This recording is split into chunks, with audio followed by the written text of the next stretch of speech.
اس کی آزادی ہے، اس کی خود مختاری ہے، تو ہماری سیاست ہے، ادروائز نام ہماری سیاست کی کیا ویلیو ہے؟ ٹکے کی ویلیو نہیں ہے۔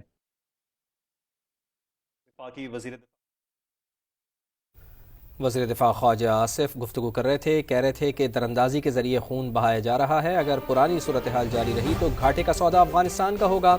آج وزیر اعظم اور فیلڈ مارشل کی امریکہ کی طرف سے آؤ بھگت ہو رہی ہے، پاکستان کی عزت اور وقار میں اضافہ ہوا ہے، اگر پرانی صورتحال جاری رہی تو گھاٹے کا سودا افغانستان کا ہوگا۔ تراندازی کے ذریعے خون بہایا جا رہا ہے، ہم نے اس مٹی کے مفاد کا تحفظ کرنا ہے۔ وزیر دفاع خواجہ آصف میڈیا سے گفتگو کر رہے تھے۔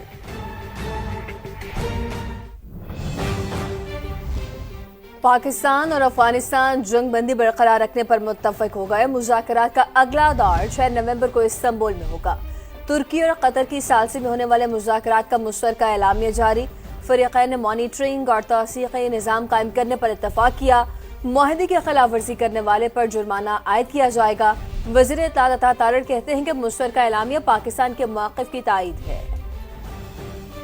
پاکستان اور افغان طالبان جنگ بندی جاری رکھنے پر متفق ہو گئے۔ استنبول مذاکرات کے بعد ترکیہ کی وزارت خارجہ نے مشترکہ اعلامیہ جاری کر دیا۔ فریقین نے جنگ بندی پر عمل درآمد یقینی بنانے کے لیے نگرانی اور تصدیق کا مشترکہ نظام تشکیل دینے پر بھی اتفاق کیا۔ کسی بھی خلاف ورزی کی صورت میں ذمہ دار فریق پر جرمانہ عائد کیا جائے گا۔ سیز فائر کے نفاذ کے قواعد و ضوابط 6 نومبر سے استنبول میں ہونے والے مذاکرات میں طے کیے جائیں گے۔ اعلامیہ کے مطابق ترکیہ اور قطر کی ثالثی میں پاکستان اور افغانستان کے درمیان 25 سے 30 اکتوبر تک مذاکرات ہوئے۔ یہ مذاکرات دوحہ میں طے پانے والے جنگ بندی معاہدے کو مضبوط بنانے کے لیے تھے۔ ثالث ممالک ترکی اور قطر نے فریقوں کے مثبت کردار کو سراہا اور کہا کہ وہ خطے میں امن و استحکام کے لیے تعاون جاری رکھیں گے۔ قطر کی وزارت خارجہ کی جانب سے جاری بیان میں بھی اعلامیہ کے نکات واضح کرتے ہوئے اس کا خیر مقدم کیا گیا ہے۔ وفاقی وزیر اطلاعات عطا تارڑ نے مشترکہ اعلامیہ کو پاکستان کے موقف کی تائید قرار دیا۔ کہا دہشت گردی روکنا اب افغان طالبان کی ذمہ داری ہے۔ سما سے گفتگو میں ان کا کہنا تھا کہ طالبان رجیم سے افغان سرزمین پاکستان کے خلاف استعمال نہ ہونے کی ضمانت مانگی گئی۔ انہوں نے ثالثی کردار ادا کرنے پر ترکی اور قطر کا شکریہ بھی ادا کیا۔ یہ پاکستان کے موقف کی تائید ہے۔ پاکستان کا ایک ہی مطالبہ تھا کہ دہشت گردوں کی سپورٹ ختم ہو، بارڈرز کی وائلیشن ختم ہو اور افغان سرزمین پاکستان کے خلاف دہشت گردی کی کارروائیوں کے لیے استعمال نہ ہو۔ افغان طالبان رجیم جتنے دہشت گرد گروہ ہیں ان کے خلاف کارروائی کرے، کیونکہ افغان طالبان رجیم نے یہ ایک دوست ملک کے سامنے یہ کمٹ کیا ہے، تو اب یہ سارا جو بوجھ ہے وہ افغان طالبان رجیم کے اوپر ہے۔ ترکیہ اور قطر کا بھی شکریہ ادا کرتے ہیں۔ پاکستان اور افغانستان کے درمیان 10 اور 11 اکتوبر کو شدید جھڑپوں کے بعد دوحہ میں وزارتی سطح کے مذاکرات ہوئے اور 19 اکتوبر کو مستقل جنگ بندی پر اتفاق کیا گیا تھا۔ اب بات کریں D G I S P R lieutenant general Ahmed Sharif Chaudhry کی ایبٹ آباد میں اساتذہ اور طلبہ سے خصوصی نشست۔ ملکی سلامتی، پاک افغان صورتحال اور فتنہ الخوارج کے خلاف اقدامات پر تفصیلی گفتگو۔ کہا کسی بھی بیرونی جارحیت کا جواب سختی سے دیا جائے گا۔ خصوصی نشست میں ملکی سلامتی، پاک افغان کشیدگی، مارکہ حق اور دہشت گردی کے خلاف قومی عزم پر تبادلہ خیال کیا گیا۔ لیفٹیننٹ جنرل احمد شریف چودھری نے واضح کیا کہ پاکستان نے دہشت گردی اور فتنہ الخوارج کے خلاف مؤثر اقدامات کیے۔ پاک فوج وطن کے دفاع کے لیے پرعزم ہے۔ کسی بھی بیرونی جارحیت کا بھرپور جواب دیا جائے گا۔ اساتذہ اور طلبہ نے شہداء اور غازیوں کو خراج تحسین پیش کیا۔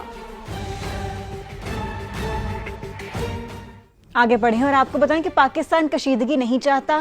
توقع ہے طالبان رجیم وعدوں پر عمل کر کے ہمارے سیکیورٹی خدشات دور کرے گی۔ ترجمان دفتر خارجہ طاہر اندرابی کی briefing.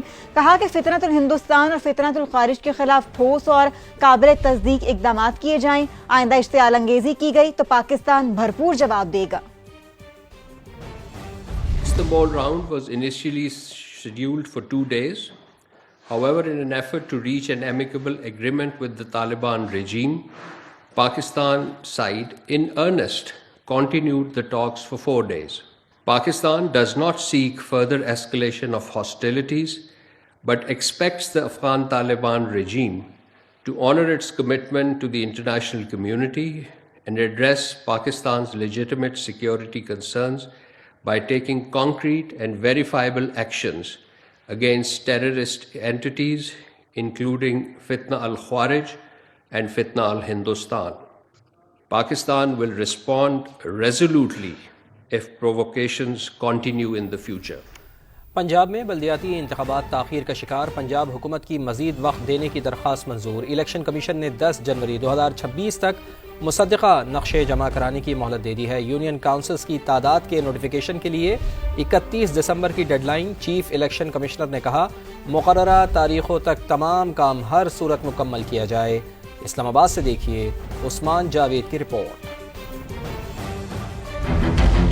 Chief election commissioner Sikandar Sultan Raja کی زیر صدارت اہم اجلاس، پنجاب کے چیف سیکرٹری اور سیکرٹری لوکل گورنمنٹ پیش ہوئے اور نئے قانون کے مطابق حلقہ بندی رولز کا ڈرافٹ جمع کرایا۔ اعلامیہ کے مطابق الیکشن کمیشن کو یقین دہانی کرائی گئی کہ کنڈکٹ آف الیکشن رولز کا ڈرافٹ 15 نومبر، ٹاؤن، میونسپل کارپوریشنز، کمیٹیز اور تحصیل کونسلز کی درجہ بندی کے نوٹیفیکیشن 22 دسمبر تک جمع کرا دیے جائیں گے۔ یونین کونسلز کی تعداد کی نوٹیفیکیشن 31 دسمبر اور مصدقہ نقشہ جات الیکشن کمیشن کو 10 جنوری 2026 تک فراہم کر دیے جائیں گے۔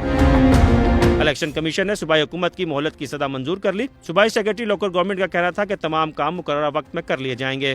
بہت ساری اپروول گورنمنٹ سے درکار ہے، ہم نے ریکویسٹ کی ہے الیکشن کمیشن سے کہ ہمیں اس میں تھوڑا سا ٹائم دے دیں، تو انہوں نے اس سے اگری کیا۔ ڈی لمیٹیشن کا پروسیس جو کہ الیکشن کمیشن نے کرنا ہے، جب وہ مکمل ہوگا اس کے بعد الیکشن کا ٹائم فریم آئے گا۔ چیف الیکشن کمشنر نے صوبائی چیف سیکرٹری پر زور دیا کہ تجویز کردہ شیڈیول کے مطابق تمام کام ہر صورت مکمل کیے جائیں تاکہ الیکشن کمیشن حلقہ بندیوں کا کام شروع کر سکے۔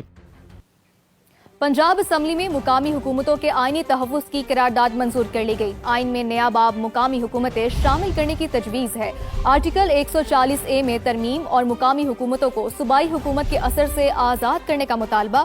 قرارداد میں کہا گیا ہے کہ بار بار مقامی حکومتیں تحلیل کرنے سے عوامی خدمت اور جمہوری عمل متاثر ہوگا۔ تفصیلات بیورو چیف سما لاہور ذیشان بخش کی رپورٹ میں۔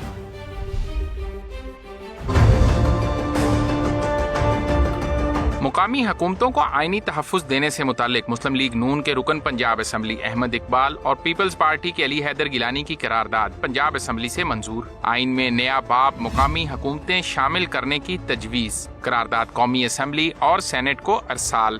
قرارداد میں کہا گیا ہے کہ آئین کا آرٹیکل 140A مقامی حکومتوں کے قیام اور اختیارات کا نظام قائم کرنے کا تقاضا کرتا ہے، لیکن پاکستان میں بلدیاتی نظام کو تسلسل اور خود مختاری نہیں مل سکی۔ قرارداد میں مزید کہا گیا ہے کہ بلدیاتی اداروں کے انتخابات ان کی مدت پوری ہونے یا تحلیل ہونے کے 90 دن کے اندر کرا دیے جائیں۔ نتائج کے 21 روز کے اندر منتخب ادارے اجلاس بلانے کے پابند ہوں، جبکہ بلدیاتی قوانین میں ترامیم صرف 2/3 اکثریت سے ہی ممکن ہو۔